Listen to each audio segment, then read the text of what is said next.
everybody. Since today is Yom HaAtzmaut, I wanted to read a book about Israel, and this one that I found stars one of our favorite book characters, and it is called Sammy Spider's First Trip to Israel. You'll have to help me out. Y'all know what to say, right? You remember the parts? Be listening. Zip! A curious Sammy Spider peered down from his web as Josh Shapiro closed his suitcase. "Mother," asked Sammy, "what is Josh doing?" "Well, he's packing for his family's trip to Israel," answered Mrs. Spider. "Will we go too?" asked Sammy. "Silly little Sammy," laughed Mrs. Spider. "Spiders don't fly to Israel. Spiders spin webs." Sammy wasn't listening. He watched Mr. Shapiro give Josh a toy airplane. "Thanks," exclaimed Josh. "Is this the model of the El Al airplane that's flying us to Israel?" "Yes," nodded Mr. Shapiro. "Now get your suitcase, Josh. We're leaving for the airport."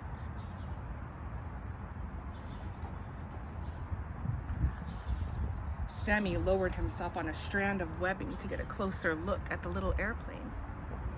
He had just crawled inside the window above the wing when Josh picked up the airplane and dashed to the waiting taxi. There he goes. "Oh no," cried Mrs. Spider as Josh ran out the door carrying the plane with Sammy inside. She was not sure what to do. Keeping Sammy from exploring was as hopeless as keeping the sun from rising each morning. And she knew he wouldn't be traveling alone. He's going to be with Josh and Mrs. Shapiro and Mr. Shapiro. From inside the little airplane, Sammy watched the big plane take off and fly above the clouds into the blue sky. He felt scared, but he couldn't help but feeling excited too. Hours later, the plane landed at Ben Gurion Airport, and a taxi took the Shapiros to their Tel Aviv hotel. "Shalom," said the taxi driver as they got in. "Shalom," replied Mr. Shapiro. "That's the Hebrew word for hello," he told Josh.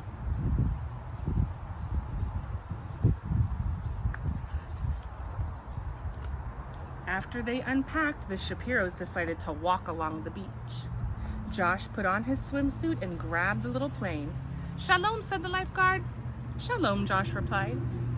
Sammy smelled fresh sea air mingled with the aromas of sidewalk cafes and fruit stands. "I wish my mother were here to enjoy the smells of Israel," he thought.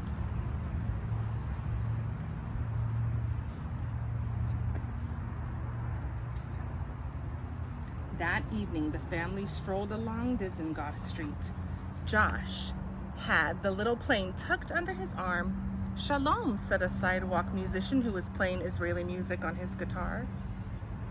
Sammy loved the sounds of the busy street, people speaking Hebrew, car horns honking, and tourists bargaining with shopkeepers. "I wish my mother could hear all the sounds of Israel," thought Sammy.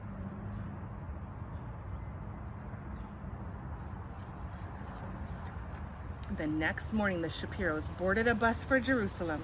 "Shalom," said the bus driver. The bus stopped at a kibbutz for lunch, and many families live here together to farm the land, Mr. Shapiro told Josh as they gathered in the dining hall. The Shapiros ate falafel, hummus with pita, olives, and pickles. For dessert, they ate halva. Sammy was hungry too. When everyone finished eating, he darted out of the little plane and sampled leftovers that had dropped to the floor. The pickles tasted sour, and the olives tasted salty. The hummus and falafel were spicy, but best of all was the sweet halva. Back inside the plane, Sammy thought, "I wish my mother were here to enjoy the tastes of Israel."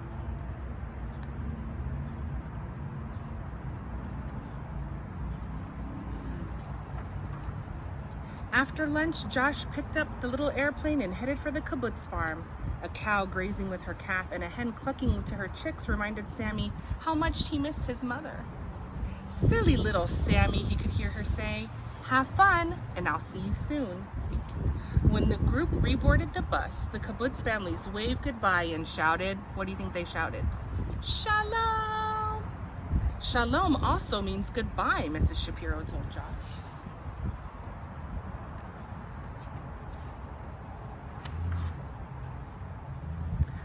The bus climbed the hilly road to Jerusalem as they rounded a curve.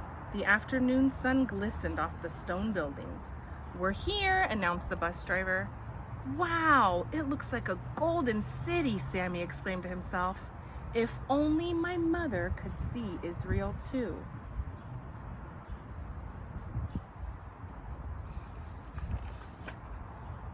The bus reached the old city, and the Shapiros got off and walked the narrow alleyways to the Jewish quarter.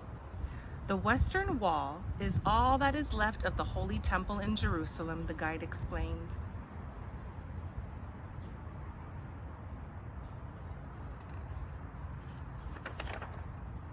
"Shalom," said the young soldier at the checkpoint. "Sorry." "Shalom," replied Josh. Josh and his father walked toward the wall. Sammy saw some people praying, and others were tucking little notes between the huge stone blocks. "They have written special little prayers," Mr. Shapiro told Josh. Sammy crawled out of the little airplane onto the wall. The huge stones felt hard and rugged, yet the cracks between them, Sammy noticed little plants were growing. "It's just like the land of Israel," thought Sammy, "hard and rugged, yet a special place to call home for all Jews. I wish my mother were here to touch and to feel Israel." He wanted to tuck his own prayer in the wall, but he knew that his mother would say, "Silly little Sammy, spiders don't write prayers, spiders spin webs." And that's exactly what he did.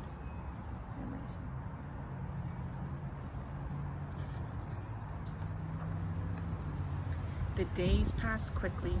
The Shapiros traveled all over Israel, and Sammy went along, snug and safe in Josh's little plane. They rode camels in the Negev desert, and Sammy felt the soft wool of the animals. They snorkeled off the beaches of Eilat, and Sammy saw the colorful fish.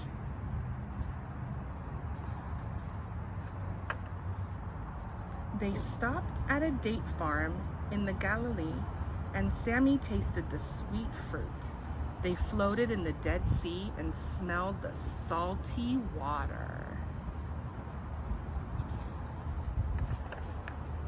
On Shabbat, they went to synagogue, where Sammy heard everyone wish each other Shabbat Shalom. Shalom also means peace, Mrs. Shapiro told Josh. "May we all have a peaceful Shabbat." Finally, it was time to fly home.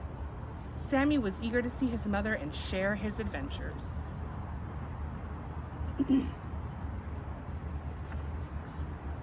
When the Shapiros arrived at the house, Josh ran inside and put the little airplane on the couch. Sammy crawled out and shouted, "Mother, I'm home!" Mrs. Spider scrambled down to embrace Sammy.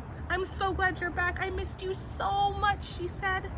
"I missed you too," replied Sammy. "I wish you had been with me to smell the sea air of Tel Aviv, hear Israeli music, taste the delicious falafel, see the golden city of Jerusalem, and touch the Western Wall."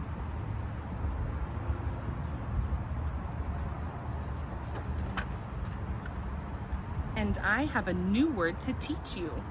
Shalom is a special Hebrew word which means hello, goodbye, and peace. Sammy rubbed his eyes and yawned. Mrs. Spider gently carried sleepy Sammy back to their web. As she tucked him in, she whispered softly, "Shalom, little Sammy.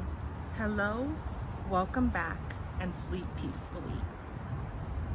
I hope you enjoyed the story, Nesharim, and we'll see you soon. So on that note, I'll say, Shalom.